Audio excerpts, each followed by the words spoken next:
Tweet निकलकर सामने आया कि 2018-19 के बाद से करीब 1400 से ज़्यादा जो फैक्ट्रियां हैं वो बंद हो गई या पलायन हो गई है। किस प्रकार की सर स्थिति बनी हुई है? आपकी सरकार में किस प्रकार की स्थिति थी सर, एक बार जानकारी अगर दें तो। देखिए, ये ठीक बात है। 2018 के बाद 1446 जो है उद्योग पलायन हो गए या बंद हो गए, और पिछले उसमें गिरावट आई है। इंडस्ट्रियल डेवलपमेंट में 12% गिरावट आई है हमारे। तो उस हिसाब से बेरोज़गारी बढ़ती है। जैसे फरीदाबाद में, अकेले फरीदाबाद में कितने ही इंडस्ट्री बंद होगी, बेरोज़गारी बढ़ती है, बेचैनी बढ़ती है। तो जो जो प्रदेश प्रति व्यक्ति आय, प्रति व्यक्ति निवेश में नंबर 1 था, आज फिसल गया। आज फिजिकल हेल्थ इंडेक्स में हम 18 में से 14वें स्थान पे हैं। तो फिर बताओ, कर्जा बढ़ रहा है। 5 लाख करोड़ से ज़्यादा कर्जा आज हरियाणा पर है। किया कुछ नहीं। अखबारों में आती है भाई, कोई नई इंडस्ट्री नहीं आई, कोई नया वो नहीं आया, बल्कि जो खरखौदा में जो मारुति की आई है, वो मैं उनके मारुति के मालिक, उनकी डेथ हो गई, वो सुजुकी, उस टाइम फैसला करके आया था। 12 साल डिले करा दिया प्रोजेक्ट। तो ध्यान देना चाहिए सरकार को इस बात सर हिसार एयरपोर्ट की बात करें, है। हिसार एयरपोर्ट की बात करें सर, बंद की कगार पर है। जो फ्लाइटें चलती थी वो भी बंद हो गई हैं। आपके ही सांसद हैं जयप्रकाश, उन्होंने सवाल लगाया था और नागरिक विमान मंत्रालय से जवाब आया है सर। किस तरीके से आप देखते हैं कि जो फ्लाइटें चल रही थी वही बंद हो गई हैं?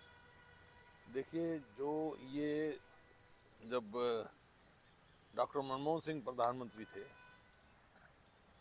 और अजीत सिंह जी इसके महकमे के मंत्री थे, तो हिसार, करनाल और ये महेंद्रगढ़ में एक उसको, उसकी जो है, उन्होंने मंजूर किया था इसकी एक्सटेंशन। लेकिन अब तक कहते हैं फ्लाइट हमारी ये होगी, एरोड्रम ही है वो, एयरपोर्ट नहीं है। सर कानून व्यवस्था प्रदेश में लगातार जिस तरीके से आप देखते हैं, लगातार आप भी सवाल या निशान उठाते रहते हैं, पर कानून व्यवस्था को लेकर मुख्यमंत्री कहते हैं कि अच्छी, पहले से अच्छी कानून व्यवस्था है, पहले की सरकारों से अच्छी कानून व्यवस्था प्रदेश में बनी हुई है। रोज फिर अब तुम्हारी खबरें क्यों छपती हैं फिर भाई? तुम्हारी खबरों में क्या आता रोज? ये मैंने कई दफ़ा कह दिया कि जो क्राइम है, अपराध है, 2 किस्म का होता है, एक ऑर्गेनाइज्ड, एक अनऑर्गेनाइज्ड।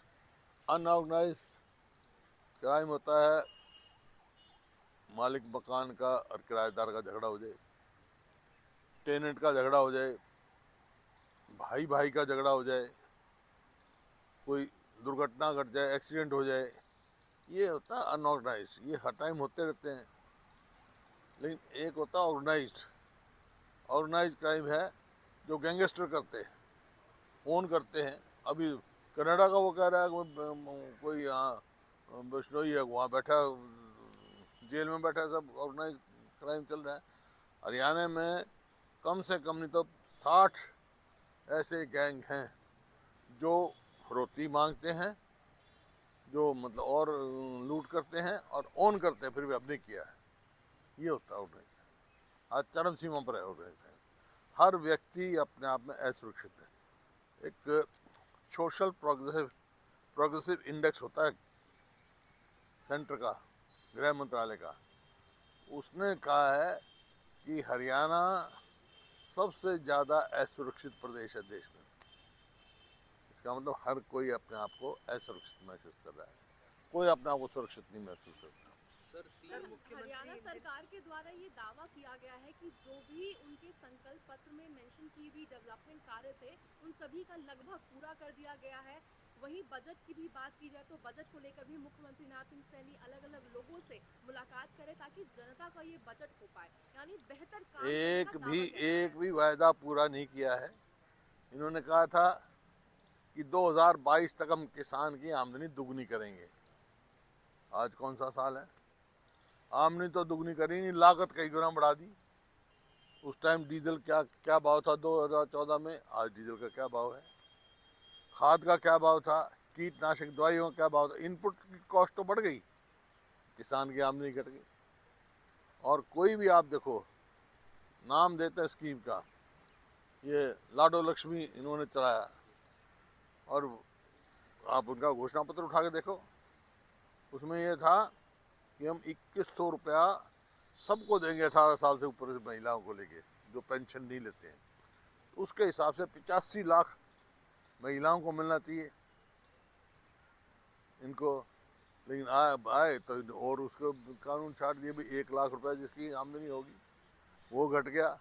अब कह रहे हैं जिसके बच्चे जो 10वीं में फर्स्ट डिवीज़न लेंगे वो लेंगे, यही बात हुई कोई, फर्स्ट डिवीज़न लेंगे उनको मिलेगी। तो ये बताएं आप, इनकी कोई नहीं, आज कितना को मिल रहा है। फिर ये कर दिया 2100 इकट्ठे नहीं देंगे हम, 1100 देंगे, 1000 बाद में मिलेंगे, मतलब ऐसा ही डिल्यूट कर रहे हैं। इसी प्रकार से मनरेगा जो गरीब आदमी को रोज़गार मिलता था, पिछले 5 साल में, पिछले साल जो था 8 लाख जो मनरेगा वर्कर रजिस्टर्ड थे, उनमें से कितना को दिया 100 दिन का रोज़गार इन्होंने, 2100 को। जहाँ रोज़गार नहीं दे पाते वहाँ कंपनसेशन देना चाहिए, वो कितना पिछले 5 साल में एक को भी कंपनसेशन नहीं दिया। जो किसान है जिसका बाढ़ में ग्रस्त हो गए, 2-2 बार फसल नहीं हुई, उनके कंपनसेशन नहीं, कहीं भी कोई इसकी सरकार की कोई।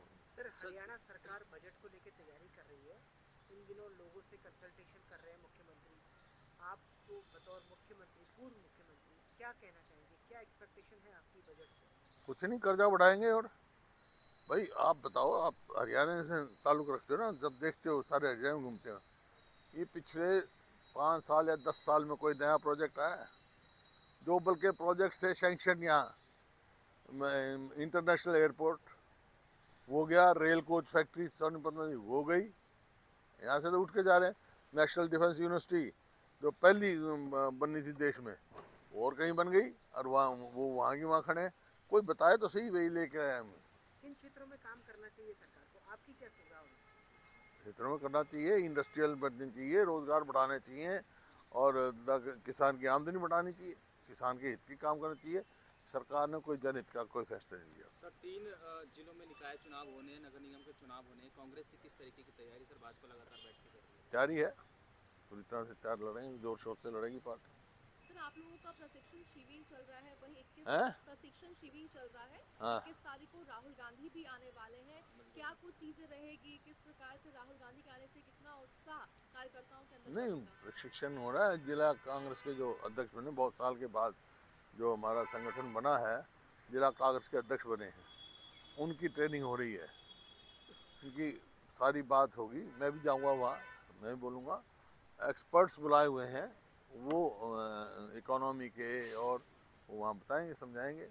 राहुल जी भी जाएंगे, खड़गे साहब भी जाएंगे, पूरा जोश भर के आएंगे। सर, पंजाब केसरी के दफ्तरों पर रेड मारी जा रही है, किस तरीके से आप देखते हैं? देखिए, मैंने तो ट्वीट भी किया इसमें, ये जो प्रजातंत्र है उसमें जो मीडिया जो है वो प्रजातंत्र का मजबूत स्तंभ है। अगर मीडिया कमज़ोर होगा तो प्रजातंत्र भी कमज़ोर हो जाएगी।